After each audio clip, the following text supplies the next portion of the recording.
Hey,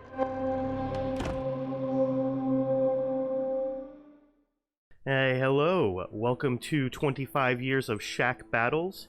I am joined here with Shacknews user extraordinaire, Mad Dog Delphi 97, long time user. Hello, Mad Dog. Why don't you go ahead and introduce yourself? Thank you so much for being here. Yeah, my name is Mad Dog. I think I've been posting since 2001, like somewhere in May in 2001. I'm not exactly sure, but it's been like a good 20 years, 21 years. So, been to a lot of different shack battles and just, the general random BS that is the Chatty, like all the billions of political threads we've had, the babe hunt threads we've had, and so on. It's been a long time. Mm-hmm.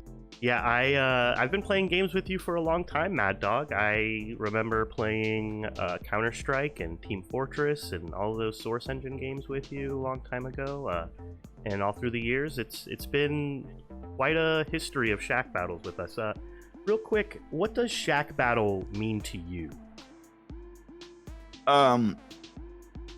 Well, Shack Battle is basically it all started with just Chatty. People would just type in flat mode and there'd be instant responses.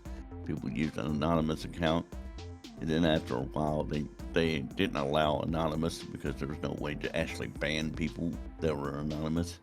So, but out of Chatty evolved a need for people to get together and play video games. It was mostly a video game site, but the emphasis was on Quake. It moved on from Quake to other games, with Quake to maybe Counter-Strike, maybe, Valve games, maybe something like Battlefield 1942. I remember the very early Battlefield 1942 Shack battles. Like, we would get on TeamSpeak. I'd be the weird guy out. I would be greeting people as they got on to TeamSpeak. You're not supposed to do that. You're supposed to say, well, whatever, just continue the conversation like he wasn't there. But I was greeting people as they joined TeamSpeak. I would mostly play engineer. Like I like to get up behind tanks and stick things on their tanks and blow them up afterwards. 9 out of 10 times it wouldn't work the way I wanted it to. I would end up killing myself instead of the tank. But it was all good fun. Remember all these Battlefield 1942 Shack battles. The earliest password we used, well, when Beast Ramen was the admin, I think was Sploosh. Okay. And I think that was a reference to the movie Holes. I don't know, maybe Beast Robin liked the movie Holes for some reason. But I think that was the earliest password we used for Battlefield 1942. I remember playing with Utility Maximizer. He was a good friend of ours, but he was also the head moderator. And he was like a very unusual for a moderator. He was actually very reasonable for a moderator. Most moderators are not reasonable. They're blatant assholes, They'll kick you and ban you if you just don't align with them politically or whatever. So, I don't know. Maybe that's an exaggeration, but that's how we felt about moderators in general. So yeah, that's a Shack battle for you. So. Awesome, thank you. You mentioned the 1942, the Battlefield 1942 Shack battles. Were those your first Shack battles? Well, do you remember the very first one you participated in? I'm not 100% certain if that was the very first. No, I'm asking if that was your first Shack battles. Yeah. It certainly is a very early one for me. I'm not even certain if it was the very first or if something like Counter-Strike was the first. Counter-Strike came out probably just slightly before Battlefield 1942. Gotcha. So there's a reasonable chance I was playing Counter-Strike. It would have to be the Source version, because I don't think I ever installed a 1.6 version of Counter-Strike. People say it's a more pure version. I'm using my fingers to show quotation marks. The more pure version of the Counter-Strike game, but it was just Counter-Strike. You were either good with your aim, or you were lucky. Most of the time, people got their hits by being lucky. You know, getting the right kill in the right moment just by being lucky. But the truly skilled players would use a little bit of strategy and very fast reflexes. It was mostly fast reflexes that made the difference in Counter-Strike. Oh yeah. So, Yeah, I remember playing Counter-Strike Shackbattles with you and other Shackers, and yeah, if you weren't good, you weren't winning. That's for sure. I think I only ever won a single match by myself throughout all of the years that I played with everybody. Yeah. I noticed after a while, after the really good players left, I was kind of close. I was like the top 3 or top 5 in the scores, but if only the really truly good players were playing, I'd be around at the bottom of the score because he would just be in. I'll be the first one he would kill or whatever. So, moving on, as we look back at 25 long years of Shackbattles, are there any moments that you'd like to highlight in particular? Any fun times or funny moments that you remember? I think I remember playing Wake Island on Battlefield 1942. That was kind of a unique moment for all of us. I like exploring Wake Island. There were some really dumb moments we had in Wake Island. Finding out for the first time that you can't quite swim all the way across from one side to the other in that little pool area in the island. You can do it, but it just takes forever in a day. And you end up losing possible points while you're doing this stupid swimming motion. But I remember a Shacker named Phil. He was always running over me with a Jeep in Battlefield 1942. That was fun time. And I vaguely remember a guy named Bull. He probably doesn't really post that much on Shacknews at all. He may have even like posted only like a few times, but he wasn't really much of a Shacker. He was just a really good sniper. It was wait a minute. Oh, my memory is just kind of hazy at this point. It's been a long time. Yeah, it's been a long time. He was really good at aiming bombs from his bomber. He would fly just slow enough. He would get enough position, because that's the thing about Battlefield 1942.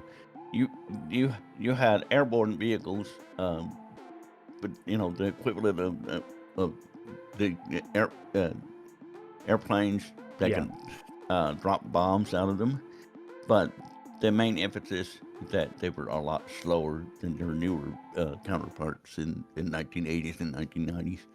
And they kind of made a mistake of moving forward in history and moving to faster vehicles that could strike faster. Because it kind of took the fun out of it, Yeah. You had less time to react. Yet you're on the ground. You were kind of host the second that you saw them. Maybe if they just only had helicopters, it probably would have helped a little bit more. But I feel like the slower flying, the jets or bomber, they were more fun to play with. You can do more. You can do more precision attacks. You can do loop-de-loops around the bridge. I don't think there's ever been a single example, that many examples of a jet successfully doing loop-de-loops, because they're already moving too fast. You're moving at the speed of sound. There's really not how much of a turning radius you can do when you're moving at the speed of sound. So. Absolutely, yeah. I don't think any of the later Battlefield games quite gained the Shackbattle traction that 1942 did. So, looking into the future of Shackbattles, because obviously Shackbattles are still going on now to this very day. Every week we still have them. What potential games excite you for the future of Shackbattles? That's a good question. It probably depends on what new games get installed in the future. I've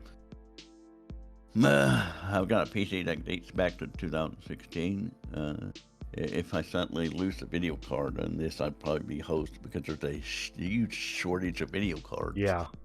So I'm a little bit nervous now, because if I play Team Fortress 2, just for a minute too long, it will probably overheat, and I will probably have nothing more to do about it. We definitely would not want to lose you, Mad Dog. That would I be know, very That unfortunate. well, I mean, if worst came to worst, I can buy a new laptop, Mhm. but that's a very expensive option. Some laptops already have the faster video cards built into it. That's not quite the same thing as a desktop. Well, I don't know. I'm frustrated because when we started out in the very beginning, we all had like PCs. You know, Mhm. we were all playing roughly the same games. It's been Yeah. a lot more. Quake was the dominant game at the time, and I had a very, very strong consensus of people, well, you know, just playing the same exact vanilla version of Quake. Didn't need any modifications. And it kind of fragmented from there. You know, Yeah. so you went on to Quake 2 and you had a bunch of mods, people wanting this mod and people wanting that mod, and it kind of fragmented some more when people started playing consoles, Mhm. and then it fragmented some more when people started playing on their phones. So I don't know. VR might be the next step after that, but VR is kind of an expensive option at this point. It's We may not very, very really see expensive. that many. Yeah, VR is it's a cool toy to play with. Um, I I do not have a VR setup. I Mhm. almost kind of wish I did, but probably the only game I could play with it is something made by Valve called Alex. I've heard Mhm. very good news, very good things Yeah, about it. that was a game of the year for Shacknews. Yes, it was. Yes, it Yeah, was. I But VR Shack battles definitely excite me now. That is something that would be far off in the future for yeah, everyone to be able to take part in. yeah, they would need to get cheaper, and they would need to Hmm. be easier to wear on the head. And there's just something about wearing something on your head. I've come to the conclusion that people do not like user interfaces that involve wearing something on their body, on Yeah. their head, on their on. I mean, people do have smartphones. People do have VR goggles, but they're very much in the minority compared to Hmm. most people. They prefer something that's a little bit more flexible with their because they got to get up at a moment's notice to Yeah. go get something from the fridge like a soda or whatever. Yeah. And that just doesn't jibe well. So I don't know. The future of Shack battles is probably going to be dependent on what kind of technologies developed. Absolutely. Are you participating in any Shack battles right now that are ongoing? Mostly breakfast Okay. and maybe the occasional Team Fortress 2 Shack Battle by John. Hmm. John will randomly pick a random Sunday and say, "We are all going to this. He There is does. no discussion on this I'm gonna point." have to get him on here and do one of Yeah, these interviews with him as well. yeah, he would be a good interview. Another person you should interview is Dozer. Oh yeah. Underscore Dozer. You remember playing Grand Theft Auto 5 with I him do. that That one was such a time? fun time. The Yeah. king of the bike game that we came up with just on the spot there.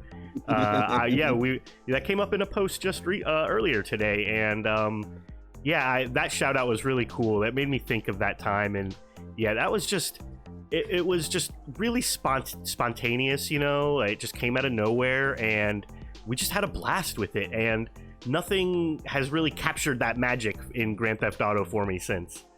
Yeah, there was something special about Grand Theft Auto 5. You get like what you might call a sense of emergent gameplay, Hmm. where they didn't really design it to work this way, but people could find new inventions, new variations within the base game itself, and they would invent a game inside of a game just by doing things in the open world.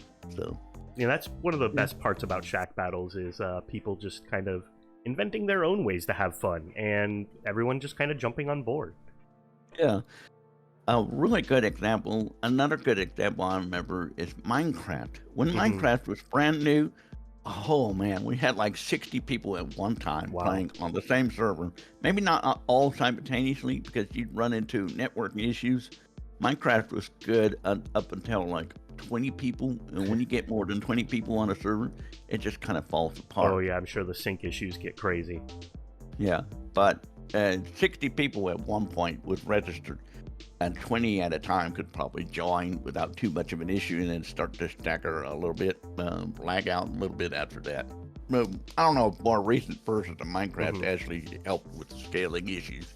That's a But great point that you bring up, though. Minecraft is a big part in Shack, and people don't really consider Minecraft to be a Shack battle game because it's not a competitive game, but it is absolutely a part of the Shacknews multiplayer history. Yeah, it encouraged a lot of co-op. I think that's the thing that helped Minecraft more than anything. If it didn't have good co-op, it probably would have been just another generic shooter type game. But so. Well, all right. I think we got what we needed here. I don't want to take up too much of your time, Mad Dog, and I want to keep these interviews, in between 10 and 20 minutes, and we're right about that sweet spot right now. So I just want to thank you, Mad Dog, so much for taking time out of your day to discuss, the history of Shack battles and talk a little bit about Shacknews with me. It's been a real pleasure. Thank you. I appreciate it. Yeah. So this has been 25 years of Shack battles with Mad Dog _Delphi 97. And we will have more interviews. So thank you again. We'll see you later.